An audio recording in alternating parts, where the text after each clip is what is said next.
Bienvenue à tous dans votre nouvel espace de débat « Et si on se disait tout ?» en partenariat avec la Fondation Tizi et le média alternatif Terre du Monde. Pour cette première émission de débat politique, nous vous proposons un débat face à face avec comme invité Hicham Hamadi, membre du Conseil national du RNI. Bonjour Hicham Hamadi. Bonjour. Et face à lui, face à vous, peu importe, Yassine Joulal, qui est membre du comité central de la jeunesse de l'Istiqlal. Bonjour. Messieurs, bonjour. Une fois de plus, merci d'avoir accepté notre invitation au débat, premier débat politique de pré-campagne électorale, qui va s'ouvrir d'ailleurs en fin de semaine avec les élections qui sont prévues pour le 7 octobre 2016. Tout d'abord, le climat général. Hicham Hamadi, Yassine Joulal, le climat général dans lequel nous sommes aujourd'hui, où il y a eu une série d'événements politiques qui ont marqué, ou en tout cas qui marquent les opinions publiques. Tout d'abord, je vous félicite pour les locaux, je trouve très professionnels et bravo. Et c'est toujours un plaisir de venir débattre avec toi, Rachid. Le climat politique, il est ce qu'il est. Ce qui est intéressant, c'est qu'on a vu dans les dernières élections au niveau local que ça a été fortement politisé. Je pense que on continue dans le même sens. C'est la première fois où il est vraiment imprévisible de donner une prédiction de celui qui arrivera en tête, ni des scores des uns et des autres. C'est un climat dans lequel il y a un vrai débat de fond, un vrai débat de programme, et puis après, il y a dans les marges beaucoup de personnalisation. Sur lequel on va revenir d'ailleurs, un petit peu pour rentrer un peu dans le détail, voir le micro-détail. Yassine Joulal, vous, je rappelle, membre du comité central de la jeunesse d'Istiqlal, le climat aujourd'hui. Tout d'abord, je tiens à vous remercier pour votre invitation. Ils sont très gentils, les invités aujourd'hui. Je trouve que vraiment, il y a un bon cadre et un bon climat en fait, justement pour débattre sur le sujet. Ce qu'on ressent naturellement, c'est que vraiment il y a une dynamique en fait des différents partis politiques pour justement préparer ou proposer des programmes. Et on voit quand même, par exemple, en fait, il y a plein de partis qui ont accordé une grande importance, que ce soit sur les médias ou dans les réseaux sociaux, justement pour parler de vulgariser quand même le concept politique. Des partis politiques qui communiquent aujourd'hui, des chefs de partis qui communiquent, c'est ce que vous voulez dire, et qui essaient de dynamiser? Il y a une certaine, on va dire, une proximité qui s'installe en fait naturellement. On sent très bien qu'il y a une révolution quand même dans la manière de communiquer, de la manière de vraiment diffuser les messages, une proximité qui s'installe en fait naturellement. Ce qui se passe réellement. Oui, parce que moi, ce qui se passe en fait, peut-être que moi j'ai d'autres points de connexion. Il y a eu un feuilleton Nabil Benarbla la semaine dernière, avec un communiqué du cabinet royal. Il y a eu une marche anti-PJD ce dimanche. Et je n'ai pas entendu forcément de réaction à la fois de Salah Benoual, qui est patron du RNI, et forcément aussi de réaction de la part de Hamid Chabat, comme si en fait ces deux partis étaient peut-être avec d'autres points de connexion, étaient déjà à la 5G. Pas du tout. D'abord, la marche s'est passée samedi, on est lundi, donc s'il y a réaction, elle se passera cette semaine. Entre samedi et dimanche, il y a eu un jour ouvrable qui est aujourd'hui. Deuxième chose, le RNI, pour être très très clair, nous n'avons pas participé à cette marche, nous ne faisons pas partie. Ceci étant, nous sommes convaincus de la liberté d'expression et de la liberté de manifester. Tout un chacun peut liberté faire de ce qu'il manifester veut. qui n'est pas, vous le savez mieux que moi d'ailleurs, il n'y a pas de loi organique qui encadre la liberté de manifester. Effectivement, il est interdit de manifester au Maroc sans autorisation. Et effectivement, il faut qu'on travaille sur ça au niveau du Parlement pour qu'il y ait plus de lois qui encadrent.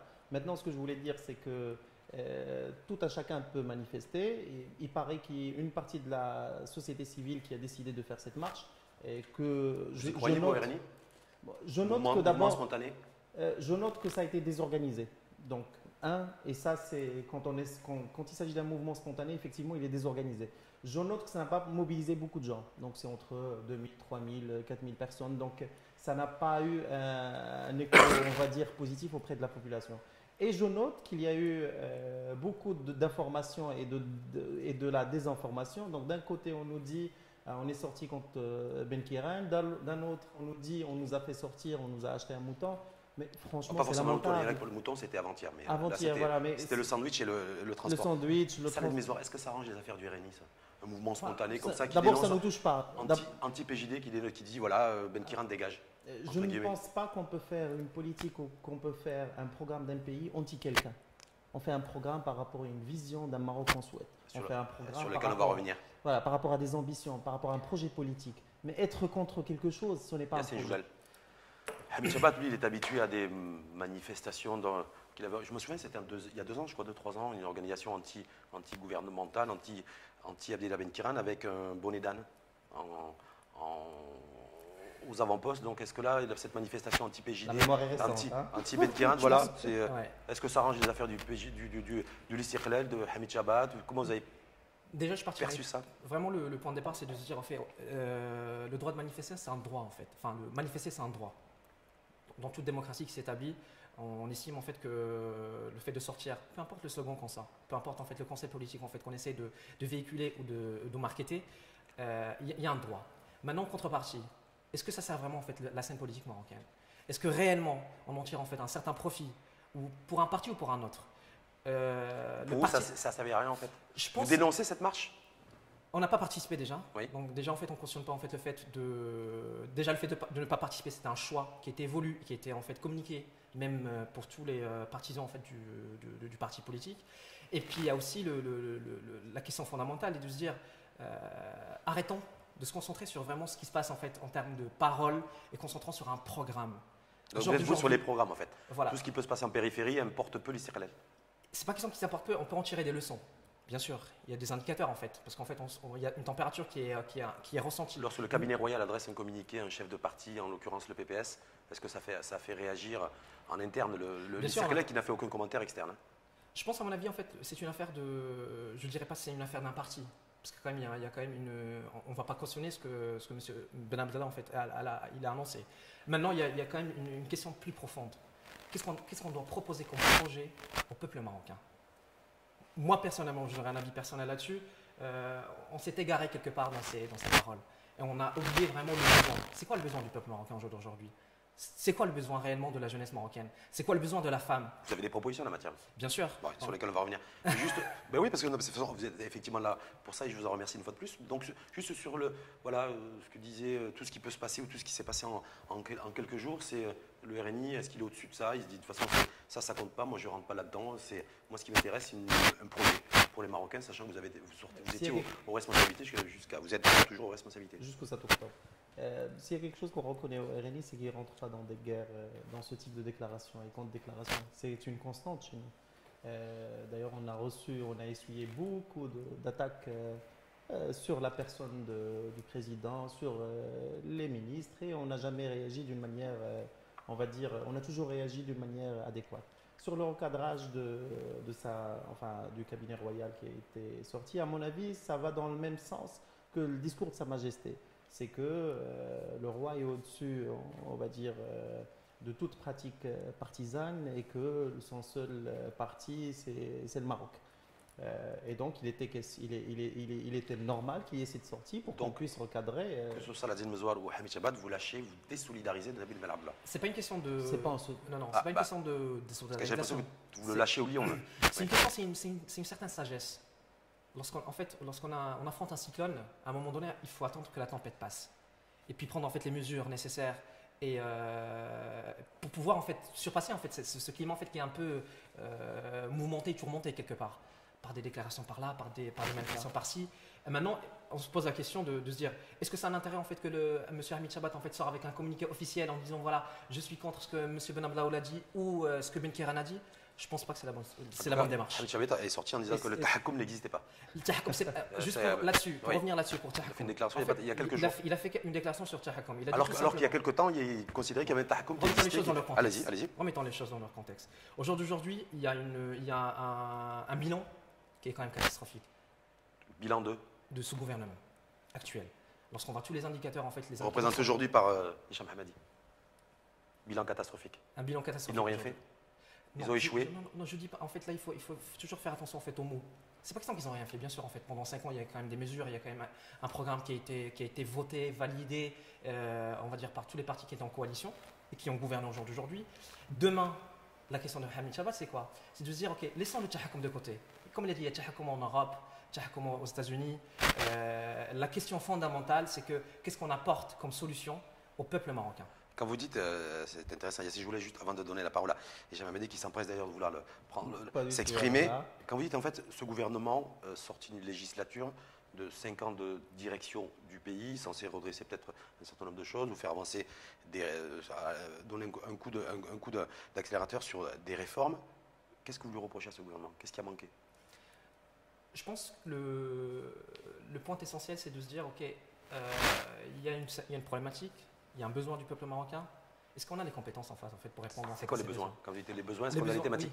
Est-ce qu'on a les compétences? Parce que là, j'ai envie de dire, donc vous considérez que ce gouvernement n'avait pas de compétences ou avait déficit de compétences? Il manquait de compétences sur quelques sujets, clairement. Comme quoi, par exemple? Par exemple, sur le plan économique, je pense à mon avis en termes de réforme économique, en fait, il manquait vraiment des compétences justement pour avoir une vision avec une approche globale, intégrant à la fois en fait aussi l'aspect en fait social. Parce qu'en fait, on traitait chaque sujet en fait à part. On traitait le sujet social à part. D'une manière individuelle, on traitait l'économie. On n'avait pas une approche globale qui disait ok, on relance l'économie à travers des réformes qui doivent être appliquées, qui ont été annoncées dans les programmes, avec des chiffres. Au jour d'aujourd'hui, en fait, lorsqu'on a le taux de croissance, on est parti en fait de 5% en 2011 et on arrive à 1,2. Lorsqu'on arrive en fait au taux de chômage. On peut laisser Hicham Hamadi vous répondre? Bien sûr. Parce que je crois qu'il a envie de répondre. Oui, avec plaisir. Déficit de compétences. Oui. Dans ce gouvernement, y compris des membres du RNI, ministres. Oui, j'y arriverai. Parce que je rappelle, vous aviez en charge à la fois la politique extérieure, à la fois l'économie, le pôle économique. Et c'était dans la négociation pour qu'on rentre dans ce gouvernement. Alors, je vais revenir sur la solidarité avec Seydina Abdallah. Pourquoi vous nous demandez d'être solidaire d'une déclaration d'un secrétaire général d'un autre parti qu'il a fait en âme et conscience tout seul? Pourquoi vous nous demandez d'être ou pas être solidaire? Vous voulez que je vous réponde? Non. Oui, allez-y. Pendant pratiquement 3 ans et demi, parce que je rappelle, vous avez réintégré le gouvernement en octobre 2013, si ma mémoire est bonne. Salah Mezoual a travaillé, me semble-t-il, main dans la main avec Nabil Ben Abdallah.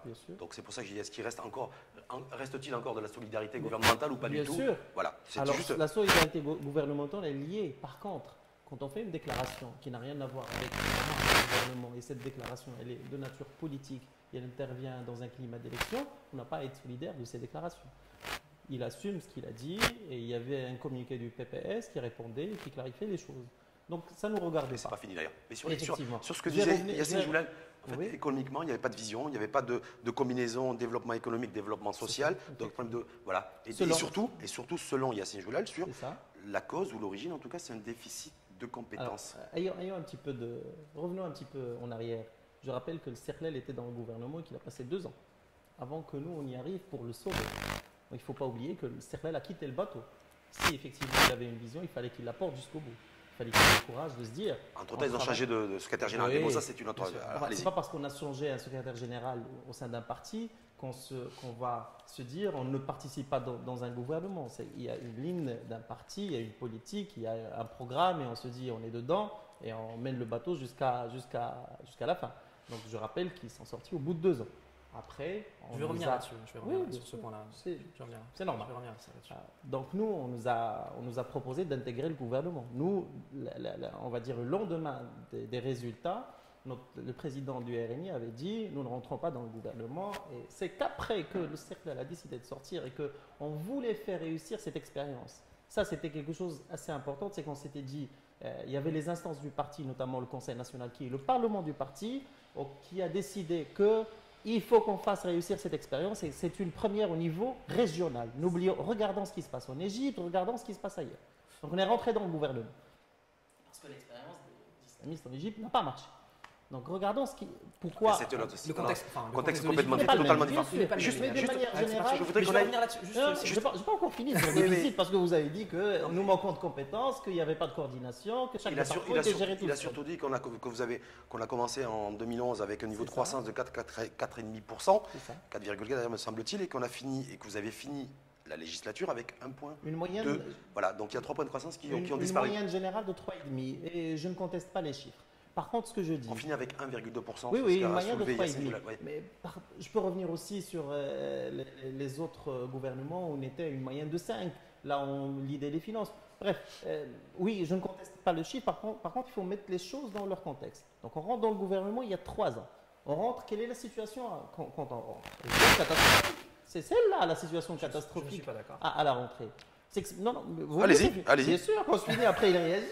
Donc là, on rentre, on arrive, on négocie le pôle économique. Moi, ce que je dis aujourd'hui, avec une promesse, le redressement économique. Effectivement, redressement. Aujourd'hui, on laisse une situation équilibrée. On est passé de 7% de déficit à 3% de déficit. On a fait de la croissance. Déficit public. Déficit public, bien sûr. On a fait de la croissance. On a géré de l'emploi. On peut nous dire que ce n'est pas suffisant. Et là, je peux être d'accord. On peut nous dire qu'il fallait travailler sur le chômage des jeunes. Là, je peux être d'accord. Vous avez échoué sur le chômage des jeunes? Non, on n'a pas échoué. Qu'on pouvait faire mieux. Par contre, là où je ne peux pas l'accepter, c'est qu'on nous dise que la situation est catastrophique. Elle était catastrophique, elle est équilibrée. On a fait toutes les réformes structurelles au Maroc. Retraite, des compensations, élargissement de tous les programmes sociaux, en parlant de TICIR, la RAMED, augmentation des allocations sur les enfants, Avec quel les financement? boursiers, Avec quel financement? avec la décompensation, parce qu'on a gagné de l'argent de la décompensation. Mhm. Il ne faut pas dire qu'on l'a pris avec l'endettement. L'endettement a servi pour les investissements. Il y a deux choses. Tout l'argent qu'on a gagné de la décompensation, on l'a utilisé pour d'autres projets sociaux.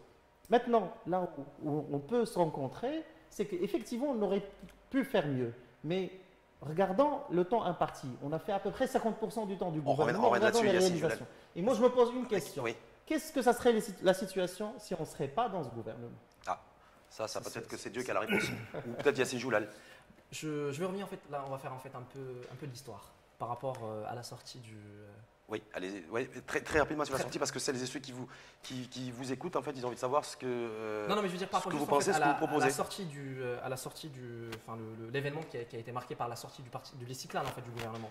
Je pense à mon avis toutes les personnes qui ont suivi la scène politique, ils vont dire tout simplement que Lessiklal en fait il a proposé un projet, bien sûr en collaboration avec le gouvernement actuel, sauf que ce projet-là n'a pas été adopté quelque part. Et on dit ok, qu'est-ce qu'on fait à ce moment-là? C'est un choix qui a été fait, certainement. Vous vous dites en fait que la situation n'était pas. Qui est-ce qui ne voulait pas Je faire termine ce juste. projet? Je termine juste en fait ce point-là. Soyons précis pour celles et ceux aussi, une fois de plus, qui vous écoutent et qui vous regardent.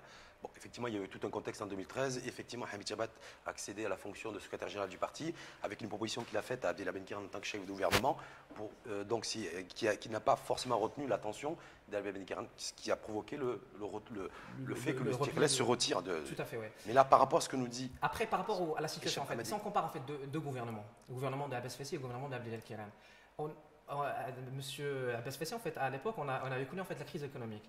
On avait le prix du dollar, en fait, enfin, du pétrole en fait qui avait augmenté, taux d'inflation, même les conditions en fait pour avoir une agriculture, une industrie de l'agriculture qui était saine et qui pouvait en fait donner des bons résultats, on les avait pas. Et quand on compare cette situation avec la situation actuelle de Benkiran, il y avait quand même le prix du pétrole avait diminué. On avait quand même des saisons on va dire de pluie que le Maroc n'a jamais connu en fait auparavant, parce que le Maroc il a connu des sécheresses. Tous ces éléments favorables au bon développement, moi je pense à mon avis, il fallait vraiment avoir une vision pour les concentrer sur deux points essentiels, l'emploi des jeunes et le pouvoir d'achat. Actuellement, le ressenti général, quand vous posez la question en fait à un Marocain, un lambda, le pouvoir d'achat, et je vous laisse répondre. Vous posez en fait au niveau du... Vous avez raison. Vous savez pourquoi? En 2011, Je termine, oui. on était avec vous dans le gouvernement. Qui est-ce qui gérait le portefeuille économique? C'était nous. Et vous étiez ensemble en 2011? Avant, on était dans le gouvernement. Donc en fait, les 7% de déficit public en 2011, les 205 Alors, milliards de dirhams de déficit de la balance commerciale et le fait que le panier de devises international, il n'y avait que 2 mois de réserve, donc vous êtes co-responsables tous les deux. Bien sûr, on assume cette responsabilité. Par contre, et c'est là où je vais compléter ce que disait, parce qu'il a en partie raison pour dire qu'effectivement, on avait des taux de croissance avec un contexte qui était difficile, et pourtant on arrivait à générer énormément de croissance. Par contre, ce qui s'est passé, et c'est là où il ne faut pas chanter une étape importante, c'est qu'il y avait le printemps arabe, et il y avait un coût social que nous avons supporté. Effectivement, quand on était au gouvernement, on a pris notre responsabilité. Alors, et on a décidé que pour la stabilité du Maroc, Oui. il fallait, ce n'est pas grave si on a du déficit. Mais c'est simplement, je Juste- vais vous je dire, reviens juste par- je ne veux pas revenir en 2011. non, On je- est en je 2016. reviens pas en 2011. Ouais. Je reviens par rapport au contexte en fait du printemps arabe. Non, le printemps, le contexte de la. Juste Oui. très rapidement. Oui. Le printemps arabe, je pense à mon avis pour le Maroc, c'était un point favorable. C'était un élément qu'on pouvait en fait exploiter dans un bon sens au niveau des investisseurs. Parce que enfin, vous savez très bien en fait la situation, qu'est-ce qui s'est passé au niveau des investisseurs en fait qui étaient en Tunisie. On avait la possibilité de les avoir.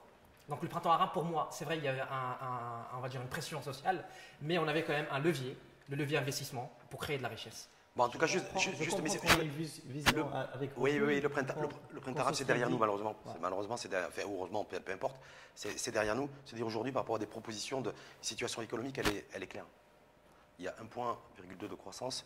On n'a aujourd'hui pas forcément de vision claire en matière de relais de croissance économique pour le moment. C'est effectivement peut-être que la situation est un peu bloquée avec les élections. Donc il faudra peut-être un peu attendre. Et les élections aussi, c'est propice à un débat d'idées économiques sur la base de programme. Donc, juste quand vous avez démarré, Yassine Joulay, en disant voilà, moi, ce gouvernement n'a pas fait ou pas forcément fait, l'Istiqlal propose quoi? Clairement, parce que j'ai vu un peu le programme, les ambitions, et je me suis dit, est-ce que c'est pas trop ambitieux? déjà en fait pour revenir sur le contexte en fait du programme. Le programme est en fait déjà établi déjà en fait par les compétences qu'on a en interne pendant un an en travaillant sur les besoins, sur les problématiques et sur la situation actuelle. Et quand on regarde le programme de près et les mesures ainsi que les objectifs en fait affichés, ça me paraît pas ambitieux. Pourquoi? Parce que de toute façon, on sait très bien que Je crois que juste c'est 8 points de croissance hors PIB agricole. hors PIB agricole, tout à fait, oui. On l'a jamais fait. Le Maroc ne l'a jamais fait. Ben, si on estime, Non, je veux dire qu'aujourd'hui, par rapport, c'est une ambition, ça figure dans le programme, 8 points de croissance, un train de 8 points de croissance hors PIB agricole, le Maroc ne l'a jamais fait depuis son indépendance, et même avant quand il était sous un protectorat. Là, je pense que là, vous soulignez en fait un point très important, c'est que c'est un chiffre en fait qui est affiché, qui est ambitieux quelque part, mais en même temps, on a une situation qui est favorable quand même pour un bon développement en fait du Maroc, que ce soit sur le plan économique, avec des mesures. Lorsqu'on dit en fait dans le programme, on va favoriser et on va favoriser en fait on va dire l'émergence en fait des petites et moyennes entreprises pour les orienter vers de la haute technologie ou pour les orienter vers tout ce qui est productivité. Avec quoi? Parce que c'est pas mentionné. Avec les incitations fiscales, avec quoi? Avec quel type d'accompagnement, quelle politique publique? En fait, il y a déjà en fait le premier point, c'est vraiment de favoriser en fait les investissements déjà dans un premier temps. Nationaux ou internationaux? Les deux. Dans les deux sens. Parce que jusqu'à présent, c'était plutôt le financement, les IDE qu'on favorise, pas forcément l'investissement national. Oui. Et ça ne figure pas forcément dans le programme de l'Istiqlal. C'est-à-dire? Ça ne figure pas forcément dans l'écrit. Bah oui, parce que quand j'ai regardé, j'ai pas vu de mesures incitatives pour doper l'investissement national, d'investisseurs nationaux. Je pense, à mon avis, c'est un point qu'on ne peut pas dissocier. On ne peut pas en fait développer en fait un pays. C'est l'investissement dans son ensemble. Oui, c'est un investissement dans son ensemble qui comprend à la fois la partie nationale et la partie internationale. Le deuxième point, et ça c'est important, c'est que aujourd'hui, on est dans un processus en fait de création de richesse qui s'est établi par la création, enfin par la mise en place en fait des infrastructures, que ce soit en fait au niveau des plateformes, au niveau des ports, ou des plateformes au niveau des routes. Ça c'est l'investissement public. Tout à fait. Et donc ça je pense à mon avis en fait c'est vraiment un élément qui va la mayonnaise elle va prendre. Mais on y reviendra, Yassine Joula, peut-être que l'État aujourd'hui n'a pas forcément l'ambition, enfin en tout cas les moyens de dépenser plus d'argent qu'il n'en a, parce que d'ailleurs c'est ce qui nous a conduit dans la voie de, je finirai pas ma phrase, peu importe. Juste, Hicham m'a dit alors vous, c'est toujours sur une promesse de 4, 4,5, 5 points de croissance. Voilà. L'Istiqlal propose 8. Ok. Il faut qu'ils nous montrent comment ils vont y arriver. Ce qui est intéressant, enfin chez nous, c'est que d'abord on a un cumul d'expérience. Quand on propose quelque chose, on est toujours réaliste et on n'est pas dans la surenchère. Je rappelle que un parti politique qui est dans le gouvernement, notamment qui est le PJD, il avait proposé du 7 et aujourd'hui on est à 3,5 et il n'a même pas pu maintenir la stabilité de son gouvernement à mi-mandat. Après 2 ans, il n'a pas pu maintenir et donc on est arrivé. C'est pour ça qu'il a fait appel à vous. Heureusement pour. Et qu'on finit le mandat avec un point de croissance. Non, on finit le mandat avec une moyenne de 3,5. Non, mais la dernière année. Oui, la dernière année, mais on finit. Enfin, ce qui est intéressant. Et les perspectives sont très mauvaises pour 2017 non, d'ailleurs. Les perspectives sont mauvaises si on regarde les prévisions de la Banque mondiale et des autres. Maintenant, ce qu'on dit, nous. C'est crédible la Banque mondiale? C'est crédible, mais le Fonds monétaire international. Vous savez, quand il y a une vue d'hélicoptère ou d'un avion, il faut qu'on va dans le micro et non pas le macro. Et le destin de chacun n'est pas écrit. Le destin, on peut le réaliser nous-mêmes. Je rappelle quand on est rentré en 2012. Et en 2012, il y avait une année de mandature du gouvernement et on a trouvé un déficit public de moins 7%. Donc, aujourd'hui, on est à moins 3%. Le déficit public que vous avez trouvé quand vous êtes revenu au gouvernement en 2013, c'est celui que vous aviez laissé fin 2011. Oui, mais en fait, vous avez retrouvé ce que vous aviez laissé. Non, il y avait une année et demie ou 2 ans de mandature du gouvernement. M'a dit simplement sur le taux de croissance. Oui. 3,5, 4%, vous dites c'est un peu la moyenne de ces 5 dernières années. C'est ça. Donc clairement, vous n'allez pas faire mieux et vous ne proposez pas plus que ce qui a été fait jusqu'à présent. Alors, ce qu'on propose, c'est qu'on dépasse les 3,5. Parce que ce qui s'est passé maintenant, on a bâti les bases pour qu'on puisse décoller à partir de 3,5. Quand on est arrivé, il y avait beaucoup de problèmes qu'on a réglés et puis après, on est arrivé à 3,5 de moyenne. Donc, on se dit qu'à partir, sur le mandat prochain, 3,5, ça va être le plancher. Et que l'objectif, c'est d'arriver à 4,5, 5,5. Comment on retient de 1,2? On part de 3,5. 1,2, c'est simplement sur une année. On ne part pas sur deux, non. On parle d'une moyenne. Vous laissez Yassine Joula vous répondre, allez-y. Là, on part d'une situation, en fait, on est à 1,2. D'accord? De croissance économique. Ok, avec toutes les mesures qui ont été prises en fait, par le gouvernement actuel, moi je me pose la question que je me pose, réellement, qu'est-ce que vous proposez en fait en termes de. Pour déjà qu'on arrive en fait au seuil de 3% déjà. D'accord. Et comment vous allez faire déjà pour pouvoir surpasser en fait ce seuil-là. D'accord. Déjà vous avez du mal en fait dans le… Ça, c'est un jugement de valeur. C'est Moi, pas un j'aime jugement bien, de- non, non, moi, non. j'aime bien la question quand elle est pragmatique en disant comment vous allez faire à partir de telle situation arriver à telle. Après, quand vous apportez votre jugement, c'est C'est pas un votre jugement, opinion. c'est- À la limite, C'est un, mais ce qui- c'est un constat en fait. ça, c'est il une y a- opinion. c'est- Alors, Claire- allons-y. Clairement, comment vous comment on comptez va- passer de 1,2 à 3,5? Alors, C'est ça? 1, 2 à Nous- 3 et de 3 de franchir le palier de 3 pour arriver en fait à 4 et 5. Tout à fait. Alors, il ne faut pas oublier d'abord qu'on a lancé une stratégie intéressante d'industrialisation, ce qu'on appelle les écosystèmes performants, qui a été lancée par le ministre du Commerce et de l'Industrie. Cette stratégie a permis la signature de 29 conventions, 29 écosystèmes. Vous savez, quand on veut créer de l'emploi, on ne le crée pas par un décret ou par une loi. On le crée avec le privé, on ne le crée pas dans le public. On ne va pas ramener les administrations, on va leur dire, allez, on doit créer de l'emploi, chacun de vous crée 1000. Je ne suis pas d'accord. C'est pas possible. Donc, suis pas on le crée. Je ne suis Vous pas laissez- d'accord. Après, vous me dites sur quoi vous n'êtes pas d'accord et vous me dites là où ça ne peut pas. Allez-y. Donc, on a signé des conventions dans lesquelles les écosystèmes, donc à savoir des secteurs entiers, des entreprises, il y a des locomotives et des petites entreprises qui ont pris un engagement de créer 290 000 emplois. C'est un engagement qui est signé. Donc, quand on lance ce type de mécanisme avec les incitations qu'il faut, ça n'arrive pas du jour au lendemain. Donc, il y a une inertie de la machine, ça doit tourner. C'est pour cela qu'on se dit qu'on arrivera à ce 3,5, 4 et 5, parce que ça a été lancé en 2014-2015 et qu'aujourd'hui, on est en train d'arriver à la vitesse de croisière. Donc, ça, c'est le premier élément. Deuxième élément. Hicham Hamadi, aujourd'hui, au niveau industriel, l'emploi industriel, on crée combien d'emplois industriels chaque jour, chaque mois, chaque année? On en crée. Depuis ne serait-ce que sur les 16 derniers mois. Allez, en parlant en net, Ouais. on doit en créer 150, 160 000. En net. En net, enfin en brut, puis après avec la distribution, on est sur 56 000. On est sur une phase où on détruit de l'emploi On industriel. détruit en fait. Non, On Là, détruit je- l'emploi je industriel. Donc reviens- juste savez, là-dessus, juste. là-dessus, Non, non, là-dessus, non, je non, reviens mais sur une là-dessus. phase- Jamais dit- Dans l'absolu, c'est pas possible. C'est pas possible de dire À moins ça. qu'on remette en cause le HCP au commissariat au plan. Non, non, dans vous êtes l'absolu, différents. c'est pas possible parce qu'il faut lire dans la transformation qui se passe. Donc, Vous savez, on la est en train de transformation, moi simplement, sur des chiffres, on va aller là-dessus, simplement, on détruit de l'emploi industriel. Chez nous, on a un Non. solde. Quand je dis on détruit, c'est qu'on détruit beaucoup plus qu'on crée pour l'instant. Est-ce que la courbe va s'inverser? Alors, Et je l'espère d'ailleurs, c'est mais là où vous devez revenir vous là-dessus. devez Juste- me donner mais- 30 secondes pour expliquer. Je- Allons-y. non, juste, il y a ces Je jours-là reviens là-dessus. sur un point très important. Si on prend un indicateur qui est D'accord. très parlant, c'est le nombre d'entreprises qui ont fermé. Mhm. Entre 2011 et 2016, Oui.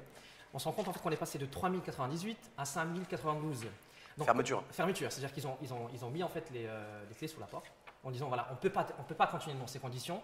Et donc quand on ferme une entreprise, c'est un emploi qu'on détruit. Soyons pragmatiques, soyons mathématiques. Une entreprise fermée, 10 emplois en moyenne. En moyenne. Alors, vous me dites en fait qu'il y a une création de 160 000. Je me pose la question naïvement, vraiment comme Candide. Elle se Comment fait on où a fait? D'accord. Très bien. Donc, vous parlez de destruction d'emplois. Vous savez, dans toute transformation d'un système, on doit, et tous les experts vont vous dire ça, pour qu'on transforme la nature ou la dynamique d'un pays en termes économiques, il va falloir détruire quelque chose pour en créer une autre. Ce n'est pas possible de garder la même manière de créer qui est révolue et qui n'est pas en adéquation avec son temps. Regardons ce qui s'est passé dans l'aéronautique et l'automobile. On avait un taux d'intégration qui frisait le zéro. Aujourd'hui, on est en train de critiquer le fait qu'on n'atteint pas 30%. Oui. Et il y a 10-12 ans, 25%, ouais. même, Mais- oui, ouais. mais il y a 10-12 ans, on était à 0%. Et personne n'y croyait. Tout le monde disait, ce n'est pas possible, c'est quelque chose qu'on va commencer, c'est très difficile, c'est très délicat et tout. Et donc, c'est une Donc expérience. on est dans une phase transitoire aujourd'hui. On est dans une phase Juste pour où vous il y dire, a eu d'ailleurs, une, il y a une volonté d'aller vers l'industrialisation, d'aller vers un taux d'industrie au Maroc assez intéressant. Et dans cette phase, effectivement, il y a de la destruction d'emplois. Par contre, il y en a de la création. Il y a de la En création. tout cas, Valeur aujourd'hui, on crée beaucoup plus d'emplois dans le secteur des services que dans le secteur industriel. Ça, c'est une donnée structurelle, un chiffre Exactement. réel. Si je voulais, parce qu'il nous reste encore malheureusement que quelques minutes, vous voyez que le temps passe juste sur la perspective on est à moins de 3 semaines de l'élection, comment chaque formation est un petit peu organisée, qu'on s'y prend, est-ce qu'il y aura des pots de banane, est-ce qu'au contraire ça va être le débat d'idées, est-ce que voilà, comment chacun va s'organiser? Alors, en ce qui concerne la partie de l'Istiklal, ça va être vraiment un débat de programme, un débat de mesures, un débat d'objectifs, un projet de loi, enfin un projet économique, un projet social, Projet vision, vision. plutôt traditionnaliste, plutôt Plutôt moderniste, plutôt entre les deux, plutôt café au lait. Plutôt en fait entre les deux. en s'acharnant pas sur vraiment en fait, un libéralisme ou un capitalisme en fait, vraiment sauvage, ou en croyant en fait, à un système en fait… Non, mais d'un point de vue sociétal, parce qu'on ne l'a pas totalement abordé, c'est quoi? Parce qu'en fait, vous savez, il y a moi, ce qui me gêne parfois, c'est qu'on consomme des débats qui nous concernent et qui sont faits à l'étranger, et sur lesquels on ne prend pas part, alors que peut-être que c'est des débats de société aussi qui se posent à nous. Bikini, burkini. Burkini, oui. Voilà, par exemple, l'islamisation de la société ou pas. On a vu cette marche, je pense à cette marche le week-end passé. Voilà, ce Maroc-là. Est-ce qu'on a une vision aujourd'hui de la femme, de l'homme et de la femme, de la famille? C'est quoi? C'est plutôt une vision occidentalisée, occidentalisante? Ou c'est plutôt, voilà, on ne sait pas trop, plutôt en fait, orientalisé pour l'istiqlal. Pour l'istiqlal, moi je pense en fait c'est une vision plutôt, on va dire, entre les deux, bien sûr en fait avec des on va dire des bases, sachant que le Maroc c'est un pays musulman. Quand on parle de l'islam en fait… Et quand on dit ça veut dire quoi? Quand on dit on est un peu musulman, l'islam est une religion d'État, et ensuite on fait quoi derrière? On dit quoi quand on est parti politique à l'approche d'une élection? Voilà, là je termine juste en fait. Oui, bien sûr, allez-y. Voilà, exactement. C'est un pays musulman, on doit respecter la liberté, bien sûr, de chaque individu, ça c'est important. La liberté de conscience, la liberté de penser. La liberté de penser, la liberté Parce que l'Istiqlal était contre la liberté de conscience dans la nouvelle constitution. Mais ça c'était en 2011. Enfin, en 2016, je ne sais pas. Est-ce que Hamid Chabat va dire oui, moi la liberté de conscience, il faut que ce soit mis en place? Je ne l'ai pas vu, dans le programme, par exemple. Bien sûr, là on parle vraiment d'un ressenti, global et vraiment d'un avis personnel en fait, on va dire. Je pense à mon avis, il y a des sujets qui vont se poser demain. Notamment sur, comme vous avez dit, en fait, sur le burkini, sur les sujets des débats de société, de vrais débats de société, sereins et respectueux. Et je pense à mon avis, l'évolution même de la société marocaine, elle s'occidentalise en fait dans un sens. Maintenant, il faut qu'on soit plutôt en fait, on va dire, plus ouvert, plus compréhensif et plus accepter en fait la différence en fait de l'autre. Aujourd'hui, c'est vrai que c'est pas le cas, ça je le reconnais vraiment, mais dans n'importe quelle démocratie. Mais Hamid Chabat, il pense quoi lui? Ça, vous allez lui poser la question, mais moi je dis ce que pense Yassine Joulal. Moi je dis ce que pense Yassine Joulal. Yassine Joulal aujourd'hui, il dit tout simplement en fait on est dans une évolution. Il y a une loi de changement qui s'impose et qui s'instaure au niveau des comportements de la société marocaine. Et maintenant, demain, il faudra être capable d'accepter la différence, d'accepter en fait vraiment le dialogue, d'accepter vraiment l'ouverture d'esprit et de se dire, pas forcément d'avoir des mesures tout de suite, mais au moins ouvrir le débat. Bien évidemment, il faudra voir les impacts et les effets de marge en fait par rapport à une société qui est conservatrice, par rapport à un pays musulman, parce qu'on le reconnaît quand même. Vous savez, la première puissance démocratique au monde, qui est les États-Unis, était une société aussi traditionnaliste et conservatrice. Tout à fait. Ça n'empêche pas d'avoir. Tout à fait. Bon, après ça, c'est Hicham Hamadi, le RNI, vision sociétale. Voilà. Il pense quoi de la place de la femme, la place de l'homme ces 3 dernières années? Effectivement, il avait la responsabilité du pôle économique et du pôle des relations extérieures, mais il ne s'est jamais prononcé lorsqu'il y a eu des faits comme ça de sociétés qui se sont produits. On ne sait pas ce que pense le RNI. Pas du tout. L'islamisation. Est-ce que vous considérez, vous, par exemple, au RNI, que ces dernières années, sous la gouvernance du Parti Justice et Développement, il y a une islamisation grimpante de la société? Alors, la vision, par exemple, nous voyons la société, nous n'avons pas peur de la modernité, nous assumons cela. Nous voulons un Maroc fort et un Maroc moderne. Non, c'est pas avoir peur de la modernité, on a l'impression qu'on a peur aujourd'hui du conservatisme, du traditionnalisme et d'une forme d'islamisation. Je pense que ce mandat a démontré que les institutions ont une grande immunité et que personne n'a pu toucher, personne n'a pu utiliser la religion d'une manière ou d'une autre. Ouais, mais vous l'avez dénoncé à un moment. Bien sûr, on l'a dénoncé. Parce qu'il était dans l'opposition en disant limite le roi Mohamed VI intervenait parce que nous en tant que puissance politique, on se sent impuissant. Est-ce que je rappelle qu'il y avait une question d'un art propre, un art pas propre et tout ça. Donc, heureusement. Et par contre, ce qui s'est passé, c'est que nos institutions ont démontré qu'elles étaient fortes et qu'on était au-dessus de tout cela et qu'il y avait un garant, quelqu'un qui a agrégé les deux, c'était Sa Majesté. Et les partis politiques? Les partis politiques.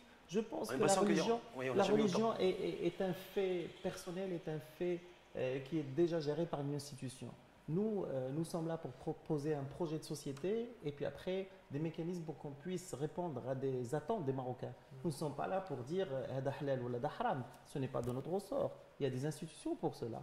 Nous sommes là pour dire comment nous allons travailler pour pouvoir apporter de l'emploi, pour pouvoir apporter de la sécurité, pour pouvoir apporter de l'équité et pour renforcer notre démocratie. Et c'est ça la vision du Maroc qu'on veut. Nous voulons un Maroc fort. Nous voulons un Maroc pluriel parce qu'aujourd'hui, notre système politique, il est fait de telle manière à ce que toutes les composantes, même les minoritaires, soient représentées. Et c'est quelque chose qui permet d'avoir toujours la voix et les voix de tout le monde. Il n'y a pas de dictature du premier chez nous. Il n'y a pas une majorité parce que j'arrive premier, c'est moi qui vais imposer au reste. C'est un avantage ou un inconvénient, ça? C'est un grand avantage pour le Maroc. Et d'ailleurs, c'est pour cela que nous, on l'a toujours dit, la Mais polarisation. certains y voient un inconvénient, parce qu'à l'heure du bilan, par exemple, on ne sait pas qui est responsable du bilan. Nous, on assume notre part de responsabilité. Votre part de responsabilité. Bien sûr, mais est-ce que chacun, il a vous une assumez part. toute la part de responsabilité? Non, on n'assume pas toute la part de Si responsabilité. je vous dis qu'il y a 2 jeunes sur 4 qui vivent en milieu périurbain et qui sont au chômage, est-ce que le RNI se sent responsable? Bien sûr, on se sent responsable parce qu'il ne faut pas fuir ses responsabilités, il ne faut pas avoir le courage de dire que nous avons fait des politiques, ces politiques ont eu des limites. Et il faut être très très clair avec les Marocains. Vous avez également échoué. Nous n'avons pas échoué, nous n'avons pas réussi totalement. C'est très différent. Juste pour conclure, parce qu'il nous reste vraiment 1 minute, Ouais. sur une thématique aussi qui tient à cœur tous les Marocains dans leur ensemble, dans toutes les composantes sociales confondues, c'est l'école. Il y a un dernier rapport, vous avez vu certainement l'UNESCO il y a quelque temps, qui nous a dit voilà, vous, Maroc, il va vous falloir un siècle pour que vous puissiez atteindre les objectifs assignés, que vous êtes assignés. L'école est en panne. Une mesure de l'Istiqlal, parce que quand j'ai vu sur le domaine de l'école et de l'éducation, je n'ai pas vu grand-chose dans le bilan, dans le programme, pardon. Donc pour l'école, qu'est-ce qui pose problème? Est-ce que c'est parce qu'il y a c'est trop, c'est sous le prisme spirituel, religieux, et c'est compliqué, parce qu'on a trop laissé faire, donc on a pris beaucoup trop de retard, et est-ce qu'il est possible encore de sauver l'école publique? Je pense, là je ne suis pas d'accord avec vous en fait sur les mesures. Déjà, la première mesure qui a été prise dans le programme justement pour répondre à cette problématique, c'est de rendre l'école obligatoire en fait. L'obligation en fait de l'école et pas uniquement dans le cadre, on va dire dans les villes, mais au-delà en fait des villes, c'est-à-dire dans les zones en fait éloignées, c'est-à-dire les campagnes, tout ça. Donc il y a vraiment des mesures pour dire on travaille la base. La base c'est l'enfant. L'éducation, ça commence en fait à l'école et on doit instaurer en fait un système. Dans le monde rural? En monde rural aussi, oui. Vous savez que pendant très longtemps, l'Istiqlal était dominant dans le monde rural, politiquement. Il avait toujours une assise, et que fondamentalement, est-ce qu'il a rendu la monnaie de la pièce à ce monde rural, considérant que vous dites aujourd'hui qu'il y a un gros déficit de scolarisation d'enfants dans le monde rural? Dans le monde rural. Donc il y a aussi, est-ce qu'il y a une responsabilité morale du Istiqlal là-dessus? Il y a une prise de conscience déjà, et puis il y a aussi en fait une mesure en fait qui doit être mise en place et un objectif. Et la solution, en fait, c'est plus il y aura d'enfants dans les écoles, plus on va redonner ces lettres de noblesse à l'école publique. Il y a plus d'enfants, mais accompagné aussi en fait d'un programme d'une réforme en fait du programme même de l'éducation nationale. Ça va de soi. C'est-à-dire on peut pas en fait réformer un programme sans avoir des enfants en fait à l'école. Ça commence par les enfants à l'école et puis en parallèle en fait une mesure pour réformer l'éducation nationale. J'avais dit juste sur l'école et sur l'éducation. Sur l'école, comme vous l'avez dit, la moyenne de scolarisation est de 4 ans. Donc il va falloir faire en sorte qu'on arrive à des moyennes assez intéressantes pour que si un jour on souhaite être un pays émergent, il faut qu'on le fasse maintenant. Première chose, c'est-à-dire beaucoup plus investir dans la petite enfance. Dans la petite enfance et donc le préscolaire. Généralisation du préscolaire qui est en test maintenant et qui est en pilote et qui a démontré que ça marche. Deuxième chose, c'est qu'aujourd'hui, pourquoi on abandonne l'école très tôt? C'est pourquoi les gens ne mettent pas leur enfant dans l'école publique? Il y a combien d'enfants d'ailleurs qui quittent chaque année le système scolaire? Énormément, je n'ai pas le chiffre exact. 380 000. Énormément. 380 000. 380 000. Est-ce que là aussi le RNI a échoué? Non. Aujourd'hui, en 2016, on est sur un train de 370 000, 380 000 enfants qui quittent prématurément le système scolaire. D'un côté, les Syriens nous disent qu'il faut scolariser beaucoup plus, et vous nous dites voilà, il faut scolariser beaucoup plus tôt. Alors qu'à la sortie, il y en a 400 000 qui quittent. J'y arriverai, c'est pour ça qu'il y a beaucoup de mesures. Oui. La vie n'est pas blanc ou noir, on ne peut pas dire échouer et réussir. Soit on a réussi totalement, soit on a réussi partiellement. Vous savez, il y a beaucoup d'autres choses qu'on a bien fait. On ne peut pas dire que non. Non, mais sur l'école, par exemple, qui concerne tout le monde. Sur l'école, une des choses, c'est que regardant la conception de l'école, elle est avec des murs. Elle est isolée de son monde extérieur. Il faut casser ces murs. Il faut que l'école s'ouvre sur le reste du monde. Il faut que les parents puissent être partie prenante de l'école. Nous proposons que les parents travaillent dans une sorte de conseil d'administration de l'école pour qu'ils puissent apporter autre chose. Nous proposons que l'école puisse s'ouvrir sur les arts, sur la culture, sur le sport. Nous proposons qu'on puisse aider au logement l'ensemble des étudiants qui n'ont pas de logement, ou s'ils ne trouvent pas une place universitaire, qu'on leur donne une allocation de 500 dirhams par mois. On va être obligé de finir à donc l'école pour vous, ça sert à quoi? L'école pour moi, c'est le pilier fondateur de toute l'économie. C'est le pilier fondateur. De toute l'économie ou de tout développement sociétal? De toute l'économie, de tout le Maroc de demain et de toutes les compétences du Maroc. Il y a ces jeux-là juste pour vous, en guise de conclusion pour l'école. Très rapidement pour l'école, donc je pense à mon avis pour préparer on va dire l'avenir et les hommes de demain. des hommes en fait qui vont être des responsables, des hommes en fait qui vont être un peu partout dans la société marocaine. C'est le développement sociétal qui est vraiment très rattaché à l'école. On ne peut pas bâtir en fait une société sans vraiment l'éducation. S'il n'y a pas de dynamique sociétale, il ne peut pas y avoir de dynamique économique. C'est lié. C'est ce que vous voulez peut-être en train de dire? Oui, Merci, tout à fait, oui. Merci à vous. Chamadi, oui. Dernier mot, Saladin Mesouar, il est là, il est pas là, il est en campagne. Je ne connais pas son agenda. Oui. Vous savez, il gère son agenda, il a plusieurs responsabilités. Je ne sais pas où est-ce qu'il est, on va dire physiquement. Maintenant, et le parti n'est pas Saladin Mesouar. Le parti est un ensemble de forces vives, une grande dynamique. La preuve d'ailleurs. Beaucoup de partisans, beaucoup de gens qui travaillent. Très bien. Et il y a beaucoup de gens qui travaillent, qui participent à des débats comme celui d'aujourd'hui. C'est toujours un plaisir de venir chez toi. Et c'est réciproque. Et merci à vous. Merci à vous en tout cas. Merci Yacine Joulal. En tout cas, juste pour terminer, donc merci pour cette émission en fait qui permet aux jeunes vraiment de se questionner sur vraiment des sujets très intéressants. La politique, c'est pas forcément des paroles, mais il faudra la concrétiser vraiment en projet. Regardez, il y a une caméra juste face à nous, chacun d'entre nous. Est-ce que vous avez tout dit, Yacine Joulal? C'est dans cette émission ici, on se disait tout. Et on se disait tout, effectivement, on a tout dit. Ouais. En tout cas, pour ma part. Mais tant mieux. Pour ma part, j'ai tout dit, en toute sincérité et avec toute l'objectivité qu'il faut. Élevant le débat politique, faisant en sorte à ce qu'on parle de programme plutôt que de la personnalisation et de choses qui n'apportent. Merci messieurs, merci à vous, Hicham Hamadi. Je rappelle, membre du Conseil national du RNI. Merci également Yacine Joulal, membre du comité central de la jeunesse de l'Istiqlal. Et puis à très bientôt et puis bonne chance aussi à chacun d'entre vous et à chacun de vos partis respectifs. Merci beaucoup.